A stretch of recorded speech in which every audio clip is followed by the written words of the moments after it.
Il y a 2 semaines se tenait la convention Octogone, à laquelle est associé l'événement Octopainting, concours de peinture sur figurines, réputé sur tout le territoire français.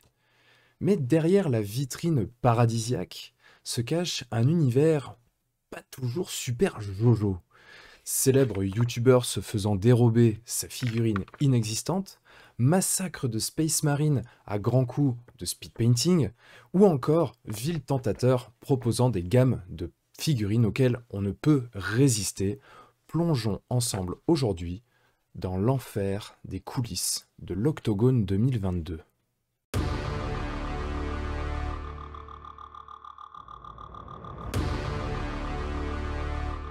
Dans ce premier reportage, nous avons voulu vous montrer, au travers de l'expérience des participants eux-mêmes, quelle était l'ambiance sur ce salon. Des images qui nous montrent à quel point l'ambiance est pesante. Nous vous laissons tout de suite avec ce reportage de GG Lapindouille. Alors là on est avec Teddy, un des participants du concours qui est aussi bénévole et qui aide à l'organisation. Et coucou, je suis avec Rémi qui s'est inscrit en débutant. Et là maintenant je suis avec Lélou qui s'est inscrit en débutant. Yop, je suis avec Mickaël de la Confrérie des Malmouleux qui est une asso de Wargames sur Lyon. Tu as participé en quelle catégorie? En confirmé. Ok, donc là je suis avec Francine, une participante du concours qui s'est présentée en débutant. Yop, donc là on est avec Antoine qui s'est présenté en catégorie débutant. Yes. Alors, les petites questions habituelles, la règle, réponse en un seul mot. Qu'est-ce que tu penses de l'ambiance du salon? C'est kiffant. Kiffant. L'ambiance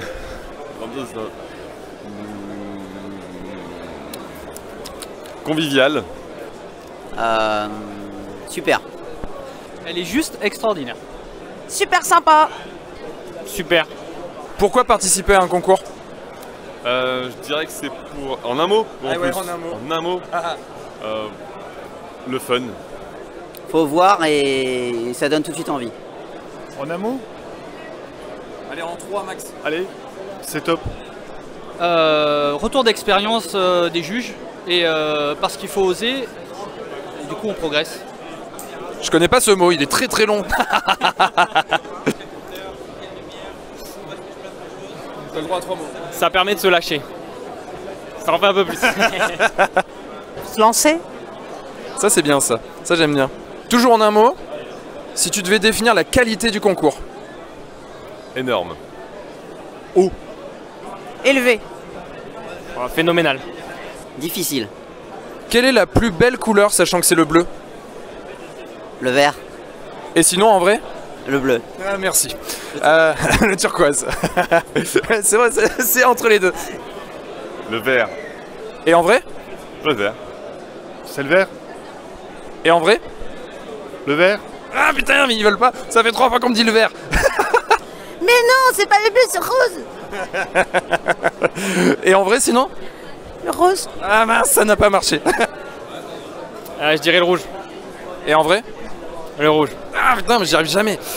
C'est le bleu pour le coup, vraiment. Yes. Et dernière question, quel est le plus beau peintre français?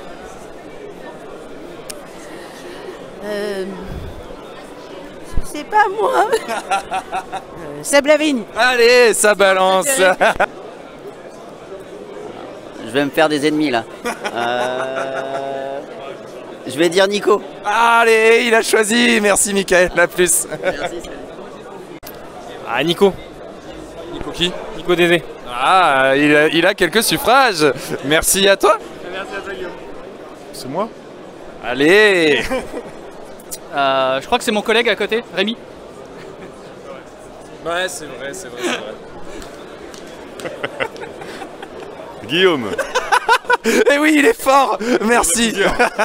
Merci Teddy. Des images terrifiantes. Sans transition, un autre reportage où, grâce à nos contacts sur place, nous avons pu interroger Nico Leblond, dealer de la célèbre substance Alchemy, et vous allez le constater par vous-même, ce dealer ne rechigne pas sur les nouveautés pour attirer de nouveaux clients. Tout de suite les images. Yo, donc là je suis avec Nico Leblond pour Alchemy. Ouais. Bonjour. Salut. Donc là l'idée c'est que tu nous fasses une petite présentation des dernières nouveautés D'accord, ouais. sur Alchemy. Ouais. que ce soit sortie de figurines, au niveau des règles, des nouveaux formats de boîtes, et puis la petite nouveauté en plus qui moi me plaît bien, donc tu vas nous dire tout ça. Ça marche. Bah, déjà, alors bien sûr, on surfe toujours un peu sur la vague de la V2 qu'on a sorti, c'était fin mai, début juin, mais on est toujours en plein dedans. Et aussi parce que sur Lyon, bah, ils ne connaissaient pas trop encore pour l'instant, on n'était pas venu. Donc voilà, le livre V2, vraiment voilà, qui est un beau bouquin, format A4 avec voilà, pas mal de choses. Le livre de règles, hein, bien sûr. Ça date donc de quelques mois, mais c'est toujours d'actualité. Là, ce qu'on a sorti en septembre, c'est le recueil de scénarios numéro 3, qui sont toujours basés sur un jeu organisé qu'on fait 2022-2023. Donc voilà, un petit bouquin de scénarios avec 12 scénarios à l'intérieur pour 2, 3 et 4 joueurs. Voilà, ce qu'on a sorti aussi en septembre, c'est 4 nouveaux starters. Ici, donc voilà, je vais les montrer comme ça. Hop, voilà, je vais essayer de les montrer, c'est un peu pas évident, mais voilà, 4 nouveaux starters, donc Utopie d'Irmao, Triade de Jade et Royaume d'Avalon. Donc voilà, c'est 4 nouveaux starters qui viennent s'ajouter aux 7 existants. Donc en totalité, on a 11 starters maintenant pour un joueur. Sachant effectivement qu'on a 14 factions et sous-factions dans le jeu, donc il y en a pas mal. Donc au fur et à mesure, en fait, on fait des starters un petit peu supplémentaires. Et puis voilà, c'est déjà pas mal. Et puis effectivement, pour finir, eh bien, il y a effectivement les nouveautés qu'on peut voir. Parce que là, pour le salon, pour Octogone, ce qu'on essaye de faire à chaque fois, c'est d'avoir vraiment la nouveauté. C'est effectivement les 4 nouvelles figurines en fait Fadela. Donc voilà, qu'on voit ici. Donc le héros Nassira, il y a 2 protectrices et le génie péritain. Donc ça, c'est pour la sous-faction sororité Fadela. Donc voilà, c'est vraiment les 4 nouvelles sorties de début octobre, enfin septembre, début octobre. Et ce que l'on voit derrière, c'est ça qu'on on en veut. La news. On parlait de la Mornea Collection en fait. Donc en fait, on va sortir en grande échelle comme ça, 75 mm, des figurines emblématiques en fait du jeu. Et c'est vraiment à destination des peintres. Voilà, donc c'est vrai que on en a vendu déjà un petit peu et puis les gens sont assez curieux, etc. Donc ça, je pense que ça va plutôt bien marcher. On a déjà commencé à faire des petits sondages pour voir ce que les gens aimaient. En tout cas, il y a une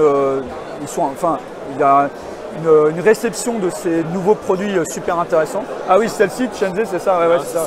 Celle-ci, t'aimes bien, c'est cool, ouais. Missionnaire du Comté, tu vois, tiens, regarde, parce que celle-ci, elle est dans le starter, justement, Utopie, qu'on vient de sortir aussi, quoi. Donc voilà, on va en sortir, je ne sais pas trop encore dans quelle mesure on va faire ça, mais on va essayer de sortir, d'agrandir cette Mornea Collection, en fait, au fur et à mesure des mois, quoi. Voilà. En fait, je mets ma main ici pour qu'on se rende compte de l'échelle quand même. C'est du grand format. Ouais, c'est 75. C'est du format peinture, expo, où on peut vraiment se faire plaisir. Ouais, tout à fait. Ok. Voilà quoi. Et puis les petits badges que tu vois derrière, ça aussi c'est un truc une nouveauté, mais c'est plus une nouveauté sur le côté jeu. Ça, j'en parle en fait parce que c'est aussi un petit truc marrant. C'est-à-dire que maintenant les gens quand ils viennent en tournoi, eh bien quand ils vont jouer avec leur faction, ils vont remporter le badge de l'armée qu'ils ont joué, de faction sous faction. Voilà, donc on met ce petit truc qui est sympa et du coup les gens vont pouvoir trôner avec leur badge au fur et à mesure. Voilà. C'est un petit peu du clash en mode non mon gars, c'est ma faction à moi, t'inquiète, c'est nous qu'on gagne. Voilà, c'est ça. Ok, écoute, super, merci beaucoup. Merci à toi. C'est top. Okay. Et puis bon salon à toi. Merci, à très bientôt. Salut. Merci, salut. Passons maintenant à un des drames de ce salon. Nous avons pu filmer de manière totalement opportune un des plus gros drames de ce salon Octopainting 2022. En effet, un vol effronté qu'a subi notre confrère Zoran, célèbre youtubeur de Zoz Studio. Attention, les images peuvent choquer les plus sensibles. Monsieur, excusez-moi. Oui, bonjour. Votre tête me dit quelque chose, vous vous appelez? C'est normal. Zoran, Zoz Studio, le studio qu'il vous faut. Ah oui, très bien, merci. Merci de vous prêter au jeu. Vous participez dans quelle catégorie? Alors, la catégorie Master, bien évidemment. Ah putain, j'ai oublié de mettre ma pièce, attends, bouge pas. Ah elle est là-bas sur la table en jugement, regardez, là-bas au fond, là, regardez. Regardez, là-bas, voyez au fond, là. Allez, un peu plus loin, là-bas. Oh merde, il a fait tomber. Ah putain, il y a quelqu'un qui se barre avec, regarde-moi ça. Regardez, il est en train de courir. Vous voulez qu'on suive? Oh là là, non mais laissez tomber, c'est pas grave, je la referai. Okay. Putain, c'est con, j'avais fait une pièce de ouf, avec un niveau de détail, je pense que j'en tirais tout le monde. Mais là, malheureusement, elle vient de partir, c'est con. Et du coup, pas trop déçu? Un petit peu, mais bon, c'est pas grave, c'est parti, qu'est-ce que vous voulez que je vous dise? On vous revoit l'année prochaine avec... oui, sûrement, ouais. J'espère qu'on me la volera pas cette fois. À chaque fois, ça fait 2 ans. Ça fait 2 ans que je bosse comme un malade pour sortir des pièces de fou. qui enterre la plupart des peintures qui sont ici, soyons réalistes, hein. J'espère que mes collègues m'en voudront pas, quand même un level bien au-dessus. Et on me la vole, qu'est-ce que vous voulez que je vous dise? Elle disparaît de la vitrine, au moment du jugement, à chaque fois, qu'est-ce que vous voulez que je vous dise? Non mais ça m'énerve, c'est scandaleux. Excusez-moi, je vais vous laisser, j'ai l'organisateur. Très bien, merci beaucoup. C'est un scandale, monsieur. Bonne journée. C'est un scandale. Passons maintenant à un petit nouveau sur le marché de la drogue plastique, The Threat of the Swamp. Il sévit déjà sur la plateforme Kickstarter. Nous avons tenté d'en savoir plus grâce à ce reportage de Guillaume Gebert. Et let's go! Donc là, je suis avec Mathieu qui va nous présenter The Threat of the Swamp, qui est un scénario pour Donjons et Dragons. Mais pas que, il y a plein de trucs autour. Donc là, c'est à toi de nous dire qu'est-ce qu'il y a dans tout ça et c'est à toi de nous présenter un petit peu le projet. Donc ça marche. Tout. Merci. Eh bien, salut à tous. C'est ici un scénario qu'on a écrit à deux avec Dimitri pour Donjons et Dragons. Donc en fait, l'idée c'est un one-shot qui dure 4 heures dans lequel, avec 4 personnages, leurs fiches sont préfaites, pré-tirées. Tout est préparé, tout est expliqué pour pouvoir démarrer tout de suite la partie et voir un peu toutes les facettes du jeu, l'exploration, le combat, la négociation. Enfin, il y a un peu de tout en un style scénario. Ce scénario, je l'ai illustré parce que je suis illustrateur. Là, par exemple, on peut voir la couverture du livre. Là, une illustration de la méchante. Là, le village dans lequel, un bout du village dans lequel ça se passe. Et en fait, avec ce scénario, on a créé les figurines. Donc là, on les voit en version peinte et pas peinte. En fait, on a tout sculpté en 3D. Donc il y a les 4 personnages joueurs et tous les monstres qu'on va rencontrer dans l'aventure en figurines. Et il y a aussi des décors et une battle map, donc la carte à imprimer qui permet de jouer les combats de Donjons et Dragons en mode jeu de plateau, en comptant les cases et tout ça. Okay. Donc tout ça, c'est actuellement sur Kickstarter. Là, c'est les versions brutes sorties d'imprimante pour montrer ce que ça donne. Tout ça, c'est un Kickstarter qu'on a lancé avant-hier, donc qui finit dans un peu moins d'un mois, mais ça finit le 28 octobre. Il y a 2 contributions. Là, alors, ouais, c'est fini, c'est ça, le 28 octobre. Ouais, c'est ça. Parce que le truc, c'est un peu moins d'un mois vu que je mets du temps à monter la vidéo. Ouais, ça a démarré le 28 octobre. Okay. 28 septembre, ça a démarré, ça finit le 28 octobre. Et il y a 2 contributions principales. Il y a une contribution à 10 € où on a tous les PDF avec le scénario illustré, les fiches personnages, les cartes. Voilà, tout pour jouer en papier crayon. Et une contribution à 30 € avec les mêmes PDF, plus tous les STL. Et là, on voit le contenu STL du corset, comme on dit. Mais il y aura des stretch goals en plus avec d'autres figurines. D'accord. Et donc, à la fin de cette initiation en 4 heures, nos persos passent du niveau 1 au niveau 2. Et après, on donne des pistes pour continuer, mais c'est juste ça se passe dans un petit village au milieu des marais. Et ce bout de marais peut s'intégrer dans n'importe quel univers, dans un grand scénario, Pathfinder, Donjons et Dragons ou un truc créé soi-même. L'idée, c'est vraiment un petit module pour commencer un truc tranquillement et après on peut déboucher sur tout ce qu'on veut, quoi. Ok, écoute, c'est super. Pour les gens qui font de l'impression 3D, il y a un fichier gratuit à dispo sur le Kickstarter pour si vous voulez tester la qualité de nos fichiers. Voilà, enfin c'est un fichier gratuit. Une charmante personne ouais, à qui on a envie de faire plein de câlins. Tu peux voir en illustration ah oui, ici. L'illustration qui est ici et puis la version peinte. Et la version peinte ici, voilà. Ok, écoute, super. Je vous souhaite bon courage, bonne chance pour ce Kickstarter. Merci. Et puis on se revoit prochainement, j'en suis sûr. Ça marche, merci. Allez, Guillaume. Ciao. Salut.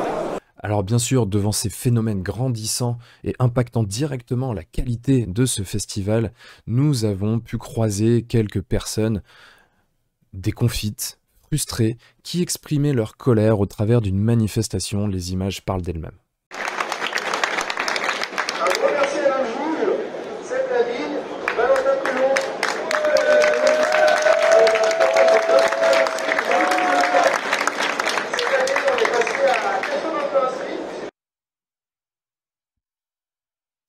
Grâce à des informateurs sur place, nous avons également pu obtenir une interview de Manu, qui est obligé de vendre la substance hautement toxique TGCM avec ses sous-catégories carnage, briscard, pour ne pas sombrer dans l'alcool tout simplement. Ce reportage nous est permis par Guillaume qui est au micro. Coucou, on est avec Manu.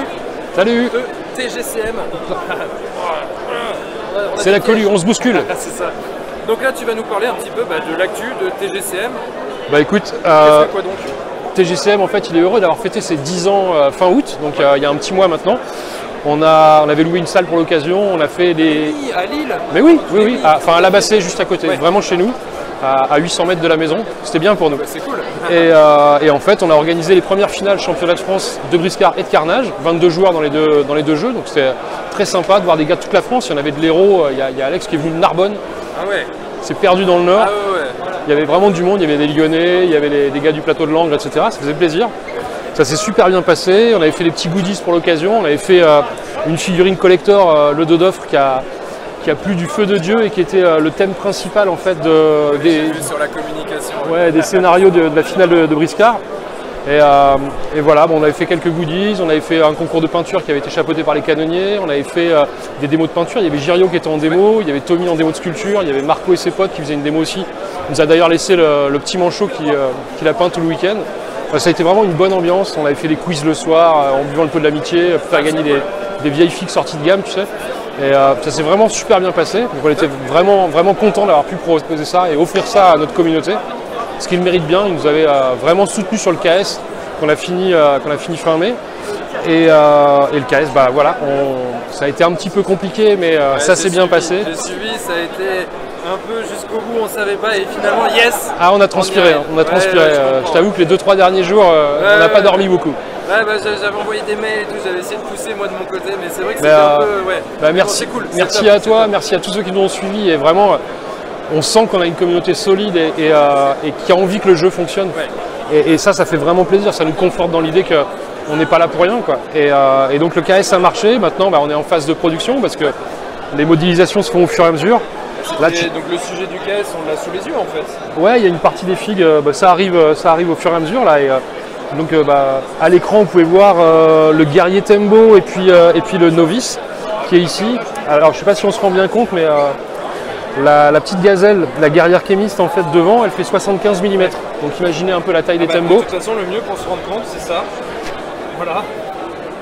Voilà, c'est assez gros. C'est énorme. C'est assez gros. Ça doit être la folie.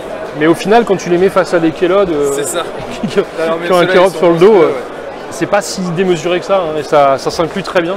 Il y a plein de gens qui ont peur et qui se disent ouais, mais sur un 60-60 en table de jeu, en mode escarmouche, c'est impossible. En fait, c'est très très faisable et c'est très jouable. Par contre, oui, effectivement, le mec qui joue full tempo, il va avoir un peu de mal. S'il va jouer 2 figues, et c'est pas gagné. Mais voilà, ça c'est les modélisations qui arrivent au fur et à mesure, peint par Girio de la Vida. Ouais, tout à fait. Et logiquement, on suit notre process. On a envoyé tous les envois anticipés début septembre. On avait proposé en fait dans le late pledge aux gars qui le souhaitaient de leur envoyer début septembre toutes les figurines qui étaient disponibles déjà au catalogue Carnage. Il y en a une cinquantaine qui ont désiré ça, et donc avant le 5 septembre, tout le monde avait reçu ses pledges anticipés. Et puis maintenant, on suit le cours. On est en train de produire ceux qui sont disponibles. Et à chaque modélisation, on continue. On a un peu plus de 180 backers qui nous ont suivis. Donc ça fait quelques figues à produire d'ici mars. Pour l'instant, on tient les délais et on livrera tout au mois de mars. Top. Date à laquelle, en fait, petit à petit, ces figurines-là, les figurines du KS, vont commencer à sortir, entrecoupées de nouveautés inédites. Est-ce que tu peux redire, donc c'est un KS et vous tenez les délais, c'est ça? Ouais, c'est ça. Non, parce que vu que c'est pas habituel, ils avaient peut-être pas bien entendu. Là, en fait, on avait merdé au premier, on avait 15 jours d'avance. Ah oui. Et donc, ça, c'est pas bien. Là, on va essayer de vraiment être à l'heure. Et donc, normalement, mars. Ok, c'est top. Et donc là, ça, c'est votre grosse actu? C'est la grosse actu, effectivement, parce que sur Carnage, on n'aura pas le temps de faire plus. Hein. On est en train de mettre en page en même temps les règles de bataille, parce que c'est aussi, le KS, c'était aussi l'occasion de lancer le mode bataille pour Carnage. Là, on va jouer en 60 par 120, donc on va doubler la taille du terrain de jeu. Et on va faire des parties avec des hostes qui seront composés de 3 à 5 fers de lance, qui font eux-mêmes de 300 à 600 couronnes. Donc en gros, on va doubler à quintupler le format de jeu actuel. Mais ça reste une option, c'est pas du tout la fin du mode escarmouche, bien au contraire, ça vient renforcer et enchérir. C'est en plus pour ceux qui veulent ouais, c'est ça. plus. Le but c'est vraiment d'enrichir le jeu à Carnage. Et puis bah, c'était aussi l'occasion de faire redécouvrir le jeu qui avait pris un gros coup dans les pattes 6 mois après sa sortie, puisque juste après c'était confinement obligatoire. Et, Covid oblige, ça a été compliqué. Ouais. C'est ça. Et donc on est content, on a perdu quelques backers depuis le premier KS, mais on en a conquis des nouveaux, donc ça suit son cours et Carnage se redéveloppe bien, ouais, donc ça c'est chouette. Okay. D'ailleurs, bah, juste derrière toi, ils sont en train de faire des petits challenges, justement pour... on a lancé, plutôt qu'un gros tournoi, on a fait des petits challenges entre joueurs. Et ça se passe bien, ça s'éclate bien. Sinon, bah, à côté de ça, forcément, on a suivi les nouveautés. Hein. On continue de sortir une figurine Briscard, une figurine Carnage par mois. Et donc, bah, au-delà du dos d'offre, il y a le petit Bois-Jar en version V2 qui sort pour Briscard ce mois-ci. Sculpture de Tommy Tellier qui est juste superbe. Enfin, moi j'adore personnellement. Je la préfère de loin à celle que j'avais sculptée il y a 7 ans. et puis bah, un peu inspiré du cavalier, le lieutenant Kérops qui est en nouveauté aussi ce mois-ci. Hyper massif. Ouais, voilà, et qui va renforcer les guerriers et les sacrificateurs, les non-uniques de la faction Kérops en fait. Okay. Donc voilà, ça c'est les news du mois. Et puis bah, pour Briscard, on prépare gentiment la fin d'année avec sans doute de l'édition limitée. On dit rien pour l'instant, j'attends le concept en fait. Mais la grosse actu dans le premier trimestre de 2023, ce sera la préparation de l'aberration alchimique. Et donc encore une grosse bébête à jouer en dungeon crawler. Ce coup-ci ce sera l'alchimie, donc très mécanique, avec beaucoup d'artillerie, avec beaucoup de choses comme ça, très massive. Et vraiment beaucoup plus difficile à affronter que la symbiotique ou la totémique. Donc ceux qui n'ont pas testé et qui n'ont pas réussi à gagner souvent contre les deux premières, c'est pas la peine de se mettre à la troisième, mais ceux qui maîtrisent un peu, ça va être un vrai plaisir de découvrir une nouvelle mécanique de jeu, un nouveau metagame pour le dungeon crawler, quoi. Ok. Voilà. Bah écoute, super actu, en tout cas ça fait plaisir de vous voir et de voir que ça se poursuit, que vous êtes toujours là. C'est un plaisir chaque année de revenir à l'Octogone, on croise des têtes connues qu'on voit pas souvent et c'est vraiment un bonheur de partager tout ça avec eux quoi, tout le week-end. Et entre vous, Alchemy, les copains d'Alchemy à côté, les copains d'Oxycat juste à côté, là c'est la figurine avec la French Touch. Ouais, bon, on s'est dit qu'en fait on allait prendre un espace commun tous ensemble et on s'est réparti hier l'espace pour être bien et puis pour pas se marcher dessus et puis pour pas se faire de concurrence idiote quoi. Et donc on a partagé nos tables de démo, on fait les choses en commun pour la première fois. J'espère que ça portera ses fruits et que ça fera plaisir aux joueurs quoi. Yes. En tout cas moi ça me fait plaisir de vous voir. Ah ben moi ça me merci à toi. À chaque interview je suis super heureux que tu viennes quoi. Bah, c'est cool. Merci beaucoup en tout cas et merci puis, Guillaume. À très vite. À tout bientôt. Ciao. Dans la continuité de ce reportage, nous avons également retrouvé la trace de Fabrice, joueur de figurines invétéré, qui a récemment sombré dans le Kairis, substance très active en ce moment sur le marché, qui est réellement en plein essor. Nous avons à nouveau ce témoignage pour vous. Ok, donc là on est avec Fabrice. Exactement. Games. Exactement. Pour Kairis. Kairis, yes. Tout à fait. Donc, alors, ce qu'on s'était dit juste avant que je mette en route là, c'est qu'on fasse un tour d'horizon de tout ce qui est sorti depuis l'Octogone dernier, parce que finalement c'était là qu'on s'était laissé un peu, même si on s'était revu à Cannes. On l'a vu entre temps, mais du coup ça serait intéressant que tu nous dises un petit peu quelles sont les nouvelles sorties. Vous avez quand même pas mal de sorties, exact. donc refaire un tour rapide de tout ce qui est arrivé chez vous. C'est parti. Donc on avait l'année dernière les 4 guildes, donc Royaume d'Argo, Lune Rouge, yes. Les confréries des bâtisseurs, les moniales des terres. Yep. On avait des starters à 5 figues. Ouais. Et sur chaque guilde, on a 5 figues, sauf oui, sur les moniales. Sur les moniales où il y a effectivement la sphère de qualité. C'est ça parce qu'en fait c'est celle que j'ai peinte sur la chaîne, donc les gens vont dire oh il dit n'importe quoi. Mais bon, c'est plutôt un marqueur qu'une figurine. Mais oui, je te l'accorde. Donc maintenant on a 2 nouveaux profils pour chaque guilde historique. Hein. Donc elles sont vendues en booster. Par exemple la Panthère. Yep. Donc là en fait ici sur cette faction on a la Panthère ici et puis et Perfide. Perfide qui est là au bout. Exactement. Ici sur les bâtisseurs on avait qui en nouveau alors on a Ashok avec l'homme avec la pierre. Là ouais, ok. Et on a l'araignée. L'araignée là, oui. Exactement. Et là nous avons donc notre ami Oakan. Ouais, l'arbalète qui n'était pas, et puis lui là. Et oui, alors lui c'est la petite peste. C'est Marlowe. Et nous avons ici Baru, là sur son petit siège. Yes. Et puis celle-ci, là, debout, là, je la connais Alors pas. celle-ci, elle est exclusivement pour les tournois. C'est la version de Locke debout. C'est la version il est en danger. Et sinon, il y a Foy. Avec son casque d'Astérix, là, un petit peu, là. Et ouais, c'est des cornes, mais c'est d'accord. Donc ça, voilà, il y a donc deux nouvelles sorties. Ouais. On a aussi donc cette année changé le format de la boîte en plus petit. Ouais. Alors suite à des retours de joueurs aussi en disant « Oh, j'ouvre la boîte, il y a du vide, ça ne sert à rien. Ouais, okay. Et aussi pour les magasins. Ah oui, pour que ça prenne facilement. Place. Donc là, on a directement le nom, enfin, la faction qui apparaît ici. Okay. Et tu peux mettre comme ça ou comme ça, si tu veux. Ou comme ça. Ouais, des fois ça se joue à pas grand chose, mais c'est vrai que même pour ranger chez soi, c'est plus facile à ranger. Certains jeux qui ont une boîte énormissime, exactement. Des fois je jette la boîte parce que c'est trop là, gros. Là tu ouvres, c'est plein. C'est plein à craquer. Et donc la nouveauté c'est l'Octogone, hein, grâce à l'Octogone de cette année. Donc c'est la nouvelle sortie, donc la nouvelle guilde. Donc c'est le syndicat du Caridor. Donc c'est une guilde de marchands. Ouais. Alors des marchands, c'est pas si gentil que ça. Quoi. Ouais, non, on n'est pas non plus là pour faire des emplettes. Donc on est là pour taper, quoi. Il y a des trafiquants qui tapent, tu as des marchands qui sont un peu sur la corruption.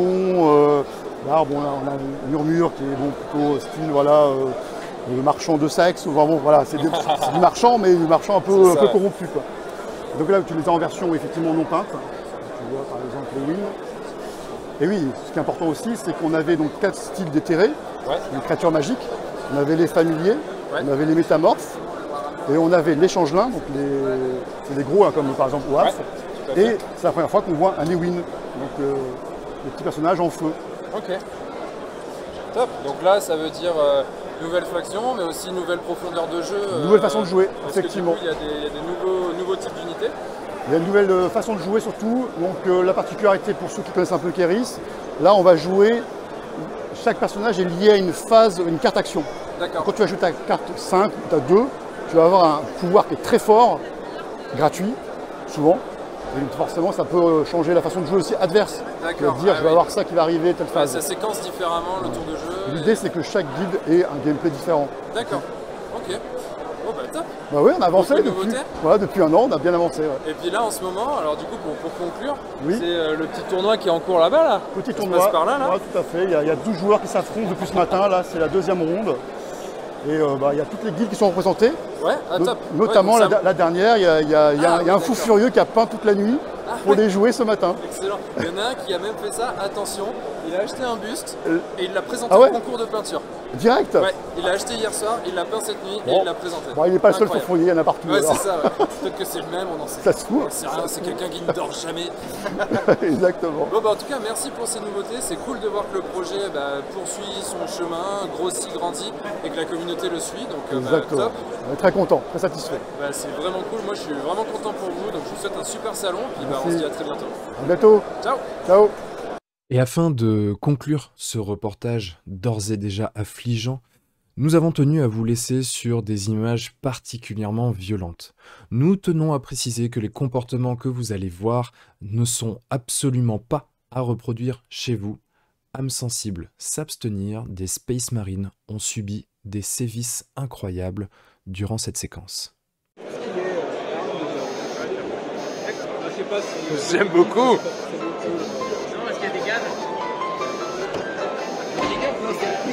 Il y a des handicaps, des gages. Le gage, c'est conséquent. Handicap, c'est donne-nous les meilleures versions.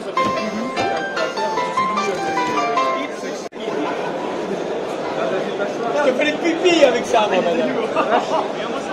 Il est pas bon. Alors, messieurs. Il est immonde. Tu vois ce que t'as, toi? Bienvenue,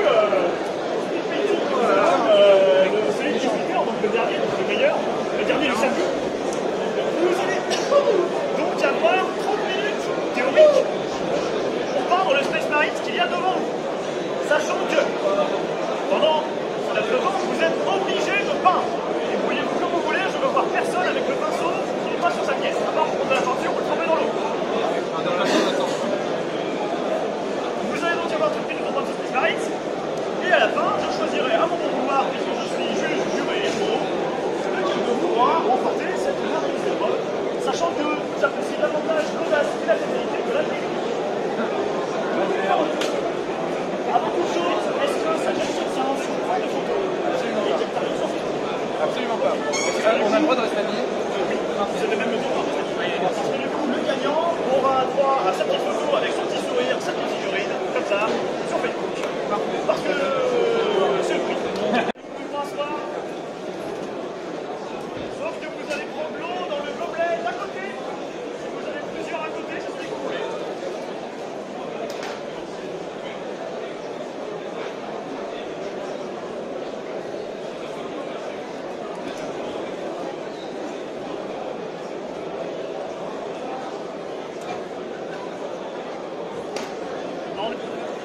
On en est à 4 minutes. Qu'est-ce que je vais vous faire faire? Vous allez reprendre l'eau dans votre pot normal. Plus besoin d'aller chez le voisin. Et vous allez peindre avec la main gauche pour les droitiers. Voilà. Et la main gauche pour les droitiers. Oui, voilà. La main droite pour les droitiers.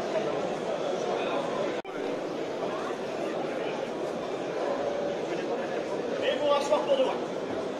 Moi je reste debout. Non, c'est bon, j'ai vraiment dit de se rasseoir. Non, pour de vrai. Ça y est, ma peinture commence à sécher. Ah bah moi, elle est pas sèche du tout. Hein. Alors quand je dis commence à sécher, j'ai pas dit qu'elle était sèche.